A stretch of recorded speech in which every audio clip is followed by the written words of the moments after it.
Você reparou que quando o Hamilton não esteve no GP de Sakir, foi uma das melhores corridas dos últimos tempos? Você reparou como a MotoGP em 2020 foi imprevisível até o final? O problema das grandes categorias é ter campeões dominantes? É isso que vamos falar nesse GP às 10.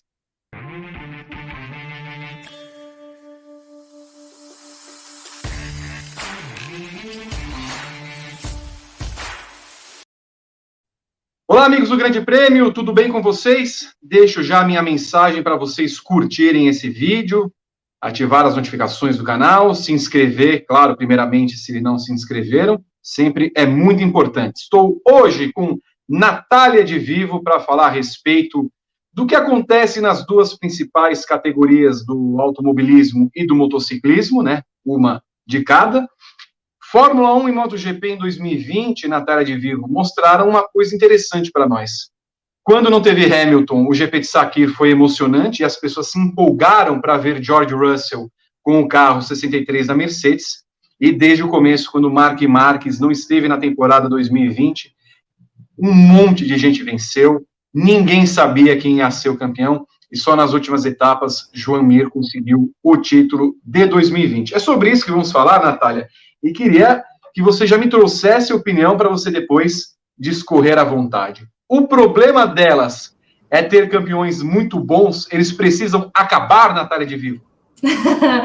Oi, Vi, oi a todos que estão nos assistindo. Eu não acho que eles precisam acabar de fato, mas quando eles estão fora, é aquela frase, né? Quando o gato sai, os ratos fazem a festa. O problema é que o Hamilton e o Marquez, eles estão em outro patamar, eles estão em outro nível, e nenhum piloto, por enquanto, parece que atingiu esse nível deles.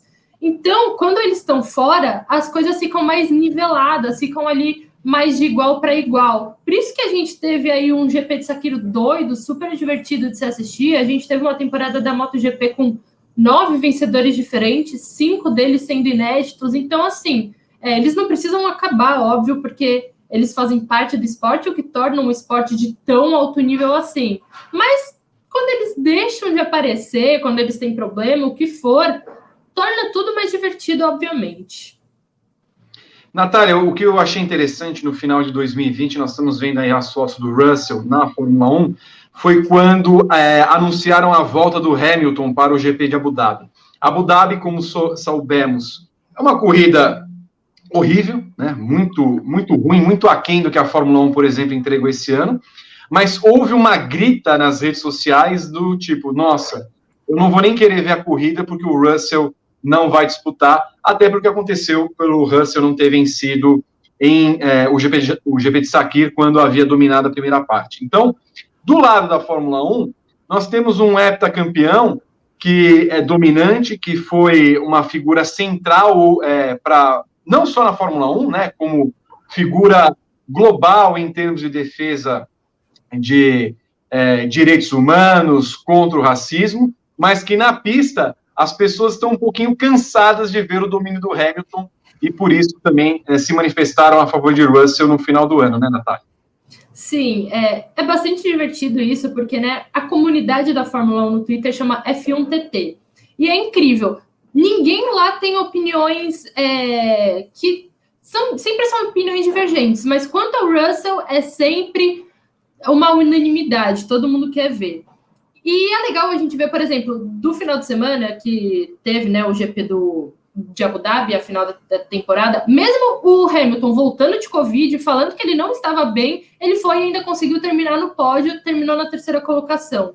Então, assim, o fator Russell na Mercedes, além de tentar daquela justiça, da vitória perdida em Sakir, também dá aquele tom de, será que vai ser a Mercedes na frente? Porque, como o Hamilton, você sabe que pelo menos uma das posições do pódio já está fechada, porque vai ser dele. Então, pelo menos, trazer o Russell, estavam falando do Van Dorn, trazer um piloto diferente, dá aquele tom de imprevisibilidade que, querendo ou não, é o que a gente gosta de assistir, né?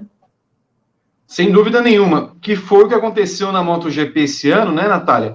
Quando a MotoGP voltou da pandemia naquela primeira etapa em Jerez, que o Marques fazia uma prova espetacular, né? Lembra? Ele caiu para as últimas colocações, 16º, 18º, e foi galgando até chegar em segundo, caiu, e aí teve uma fratura, nós estamos vendo aí o momento da queda, teve uma fratura. O engraçado, Natália, é que no primeiro momento, a gente se perguntava o seguinte, bom, em que momento volta o Marques para ele ganhar todas e conquistar o campeonato? E no final das contas ele não voltou.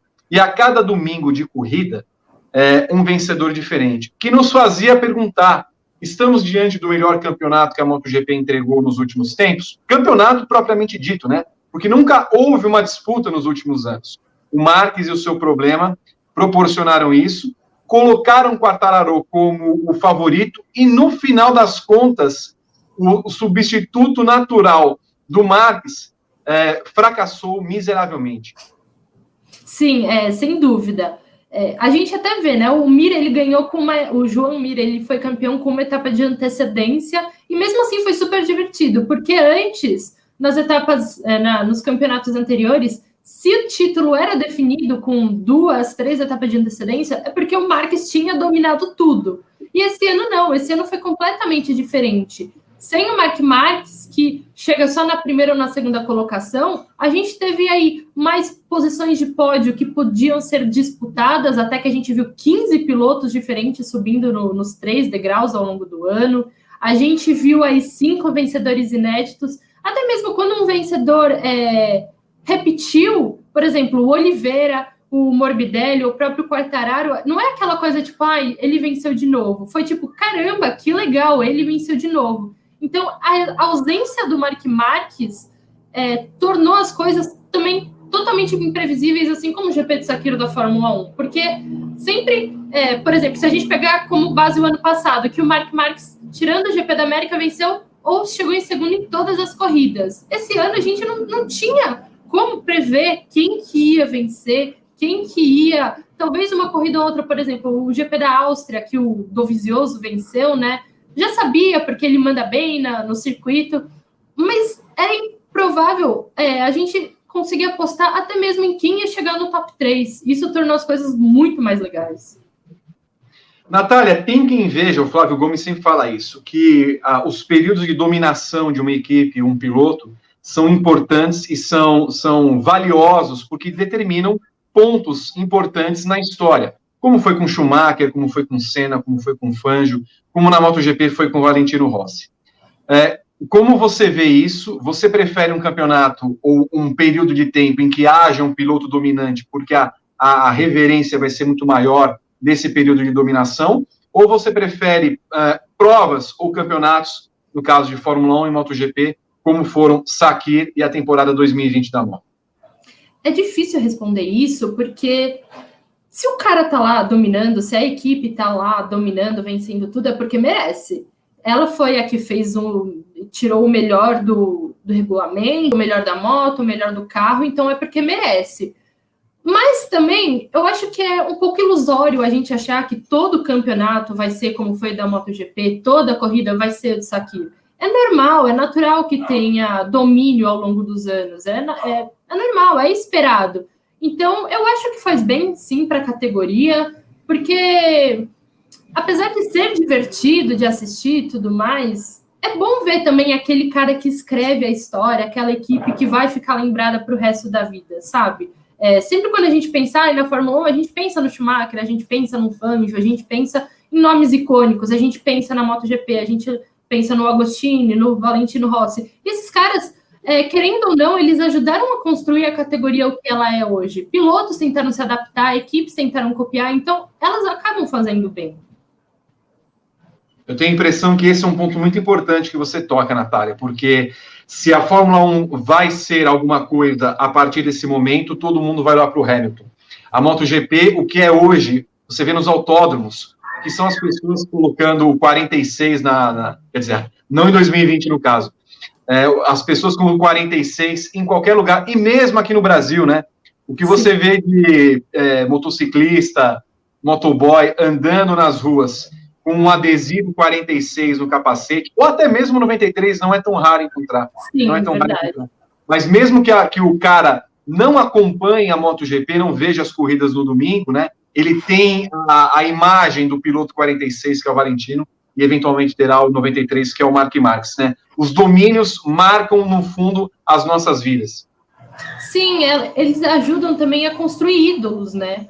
Porque acaba, tanto para nós fãs, né, para as pessoas que assistem, quanto para os próprios pilotos. Eles acabam, eu gosto muito, por exemplo, o Mark Marques, o Valentino Rossi teve de se adaptar ao estilo de pilotagem do Mark Marques, por exemplo. Então, assim, eles acabam também moldando ídolos, moldando gerações. Eu acho isso muito legal, porque acaba trazendo uma nova cara, trazendo uma nova mudança, né? De tempos em tempos a gente vai ter esses domínios, não tem como evitar. Muito bem. Coloque aí nos comentários desse vídeo, você prefere um campeonato como 2020, pegando pelo da MotoGP, um campeonato sortido, que não tem uma definição muito rápida, mas que pode vencer um ou outro e não tem um dominador em comum, ou você prefere períodos em que a história estabelece um campeão como Hamilton e como Max, ou até mesmo na Indy, ainda que mais espaçado, Scott Dixon, que vence desde 2003 um campeonato, né? Ele está com 5 títulos, né? Com 6 títulos conquistados esse ano, mas demorou 18, 19 anos para conquistar essas taças. Coloque aí no seu vídeo. Natália, bom final de ano para você, tudo de bom para todos os amigos, para sua família, para os De Vivo. Um beijo para você. Obrigada, Vi. Um beijo para você também. Esse foi o GP às 10. Não deixe de seguir, compartilhar, dar o seu like no canal. Tchau.